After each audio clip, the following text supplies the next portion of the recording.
110 лет назад, 15 января 1911 года, родился Назиб Гаязович Жиганов, крупнейший в истории татарской музыки композитор, автор симфоний, опер и балетов, произведений вокальной и инструментальной музыки. В своих произведениях он соединил татарскую народную и классическую музыку и открыл миру красоту и лиричность татарских мелодий.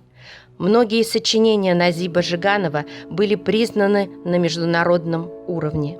Так опера «Джалиль», посвященная национальному поэту-герою, ставилась в Большом театре в Москве, в национальных театрах Алма-Аты и Праги.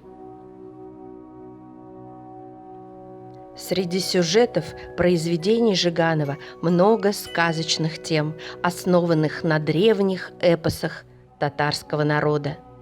Это легендарно-героическая опера «Алтынчаш» «Златовласка» по мотивам поэмы Муса Джалиля о дочери булгарского хана Алтынчаш и борьбе народа за свою свободу. Это и эпическая опера «Туляк и Суслу» о поисках человеческого счастья и мужестве, чтобы защитить его. Это сказочный балет «Зюгра» и симфоническая поэма «Кырлай» по сказке Габдуллы Тукая «Шурале».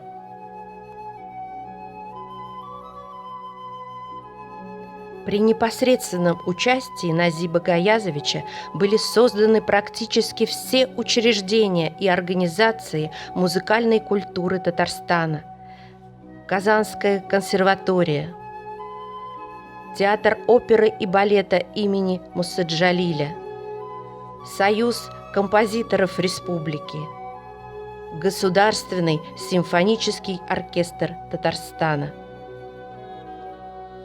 С 2015 года в Казани проходит ежегодный фестиваль татарской музыки «Мирас» имени Назиба Жиганова.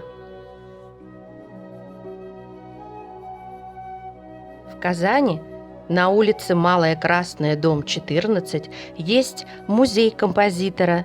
Это квартира, где Назиб Жиганов прожил последние 17 лет жизни.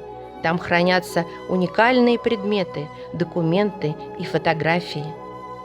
Это отличное место, чтобы побывать там и узнать много интересного о жизни и творчестве композитора.